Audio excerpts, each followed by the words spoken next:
Estamos aqui no ITEC com a doutora Anaís, que está coordenando a campanha Novembro Azul, sobre o câncer de próstata e a diabetes.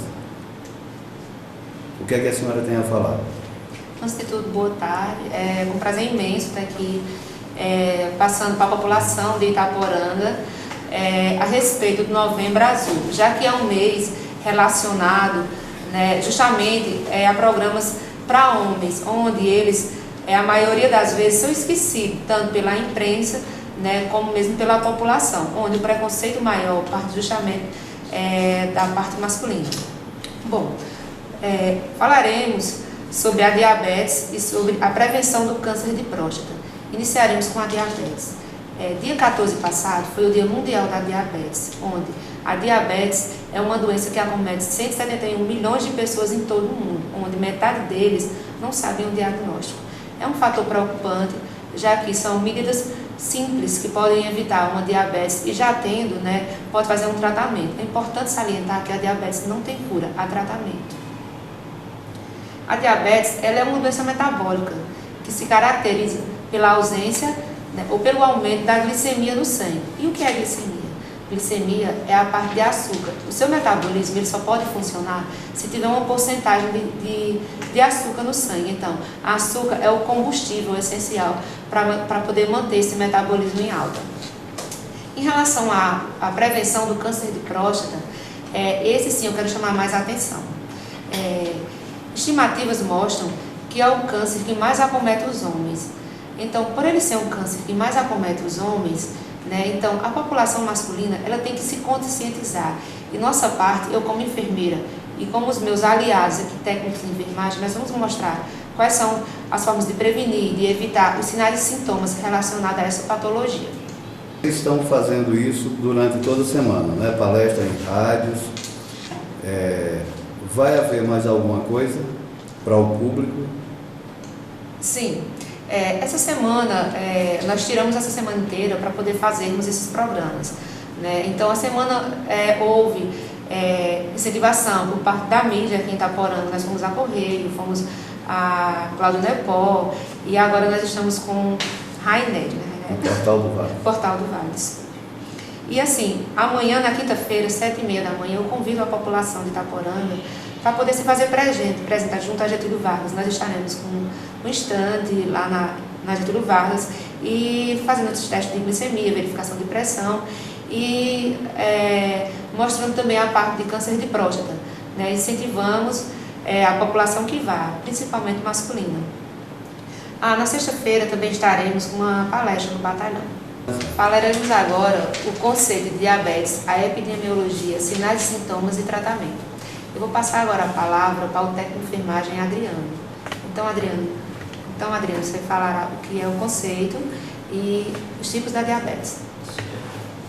Bom, a Anaísa fez aí uma breve introdução, né, fez uma breve introdução em relação à diabetes. E eu vou relatar, né, especificar um pouco mais sobre a diabetes. E é como ela falou, a diabetes nada mais é do que o acúmulo de glicose na corrente sanguínea. Então essa é a característica da diabetes. E existem dois tipos de diabetes, né? Quer dizer, existem dois tipos de diabetes, só que existem outras também.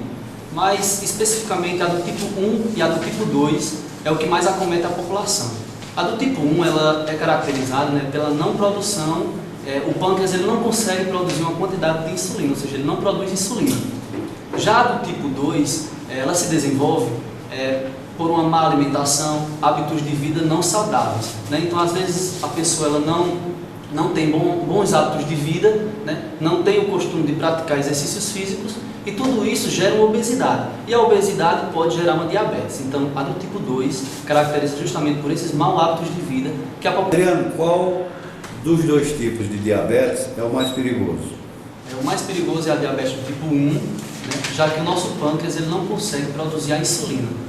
Já a do tipo 2, ela é a mais comum devido aos maus hábitos de vida que a nossa população tem hoje, né? Então, devido aos países mesmo desenvolvidos, né? Então, essa diabetes do tipo 2 é a que mais vem acometendo a população de modo geral. Falaremos agora quando a diabetes não é tratada e a parte da epidemiologia, né? Eu vou passar agora para a técnica de enfermagem Camila Rodrigues. O que acontece quando é não tratado? Quando não tratada adequadamente, pode ocorrer complicações como ataque cardíaco, derrame cerebral, insuficiência renal, problemas na visão, amputação do pé e lesões de difícil cicatrização, dentre outras complicações. A epidemiologia. A diabetes afeta cerca de 12% da população no Brasil, aproximadamente 22 milhões de pessoas em São Paulo. A incidência do tipo 1 é de 7,6 a cada 100 mil habitantes. De acordo com a Organização Mundial da Saúde, em 2006 havia cerca de 171 milhões de pessoas doentes da diabetes, e esse índice aumenta rapidamente. É estimado que em 2030 esse número dobre, pois a diabetes mellitus ocorre em todo o mundo, mas é mais comum especialmente a tipo 2 nos países mais desenvolvidos. O maior aumento atualmente é esperado na Ásia e na África, onde a maioria dos diabéticos será visto em 2030. O aumento do índice de diabetes em países em desenvolvimento segue a tendência de urbanização e mudança de estilos de vida. Neste caso, a diabetes está na lista das 5 doenças de maior índice de morte no mundo e está chegando cada vez mais perto do topo da lista. Bom, daremos sequências relacionadas a sinais, tratamentos, sintomas e diagnóstico, né? Então, Adriano vai dar continuidade em relação aos sintomas e tratamento e fatores de risco. Bom, os sintomas, né, específicos da diabetes é sede excessiva, o paciente também ele come compulsivamente, né? Então há uma polifagia, que seria o aumento, né, dessa fome, e há também uma perda de peso acentuada. Então geralmente quem é diabético tende a ter uma perda de peso acentuada. Já o tratamento inicial se inicia-se com uma dieta, né? É uma dieta, exercícios físicos. Agora, quando essa dieta e esse exercício físico ele não consegue combater a diabetes, né? Não consegue ajudar no tratamento da diabetes, aí entra a parte medicamentosa. E os medicamentos mais comuns é o glibenclamida, o metformina e o mais conhecido de todos que é a insulina, né? Então, esses são os medicamentos mais comuns, né, para o tratamento da diabetes. Como é sabido, a diabetes não tem cura, né? Não.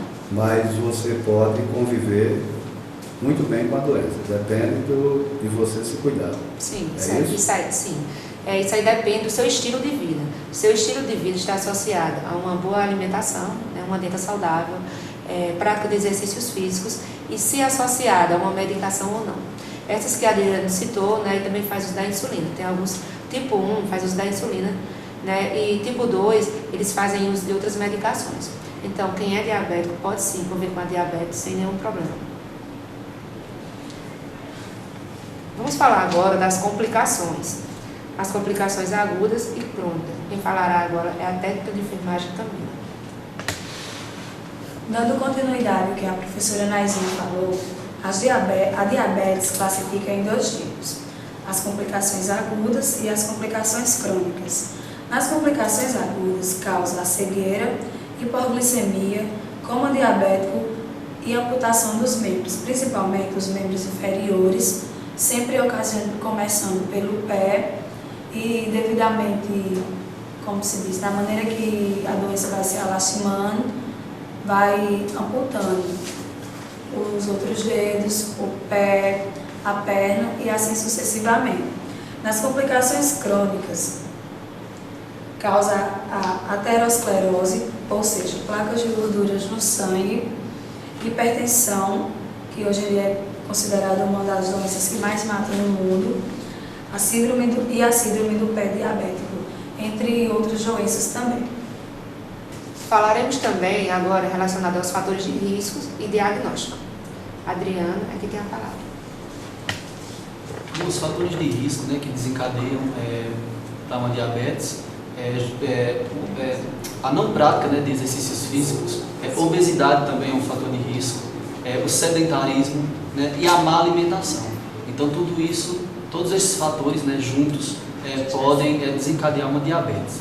E o diagnóstico da diabetes é feito através do teste de glicemia. Esse teste de glicemia ele é muito simples. O paciente tem que estar em jejum de 8 horas E esse teste será realizado e então será avaliado, né, a quantidade de glicose presente na circulação sanguínea do paciente, sendo que o normal é de 70 a 100. Então, o paciente que tiver uma glicose de 70 a 100, ele é considerado um paciente normal. A valores acima disso, é necessário que tenha um acompanhamento médico para averiguar essas possíveis alterações. A hipoglicemia é um valor abaixo de 70. Isso, de exatamente. 70. Abaixo de 70. O tratamento é bem mais simples, né? Basta o diabético comer alguma coisa doce, né? Que ela já... Isso. Então, o tratamento é bem mais simples, né? Mas em relação aos sintomas, se assemelha muito a outros tipos de doença. Então, muitas vezes o paciente tem uma crise de hipoglicemia e pode ser confundida com o paciente que tem uma hipotensão, né? Uma queda na pressão arterial e também um AVC, que é muito comum hoje em dia. Então, são fatores que podem ser confundidos. Por isso que a hipoglicemia, né, tem esse lado que é fácil de ser tratado, mas também tem essa confusão já que o paciente pode chegar até ficar inconsciente e o tratamento é bem mais complicado. Doutora, a hipoglicemia pode matar? Sim. A hipoglicemia é um dos fatores que mais matam, né? Então, a hipoglicemia ela tem que ser diagnosticada com precisão, com excelência. Geralmente, quem é diabético, ele anda com uma carteirinha de diabético no bolso, né? E geralmente com alguma coisa doce. Geralmente, os diabéticos, eles andam com balas, com chocolate. Então, quando eles começam a sentir alguns sintomas da hipoglicemia, ele já faz uso dessa bala ou desse chocolate. E, por fim, agora falaremos da prevenção, né, e de algumas considerações importantes. Fiquem alertas.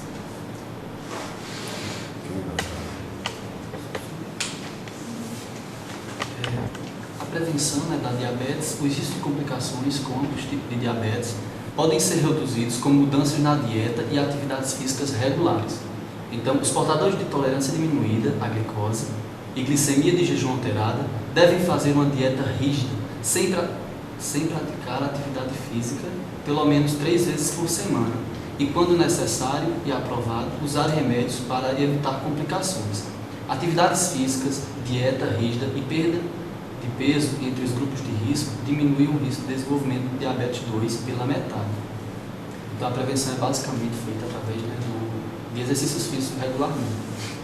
Bom, eu vou falar agora a respeito do projeto de lei, né, para os diabéticos no Brasil. Os portadores de diabéticos, eles têm direito à concessão de uma série de benefícios já previstos em lei e outras doenças. A Comissão de Constituição, Justiça e Cidadania, ela aprovou essa proposta que altera uma série de normas garantindo aos portadores de diabetes o direito de sacar dinheiro do PIS/PASEP e do FGTS, além de garantir o recebimento do auxílio-doença e a aposentadoria por invalidez sem carência. A proposta também dá aos diabéticos direito a passe livre no transporte público. Então, é um projeto de lei, né, que garante aí aos diabéticos esses benefícios. Doutora, a dúvida de muita gente é: a diabetes é hereditária ou não? Sim, a diabetes pode ser hereditária. Geralmente a tipo 1 está associada a esse fator. A tipo 2 não, você desenvolve nos seus hábitos de vida. Tá bom. Então, sobre diabetes, é só. Vamos passar agora para o câncer de próstata. Eu espero que esse tema que nós apresentamos nessa patologia de diabetes mellitus, ela tenha pelo menos vindo a esclarecer alguns pontos, alguns fatores importantes, né, já que a diabetes é uma doença altamente grave e também ela está relacionada, ela é considerada o segundo tipo de câncer. Então, a diabetes ela é bastante complicada, mas quando há tratamento, né, o paciente ele consegue ter uma excelente qualidade de vida. Muito obrigado. Obrigada.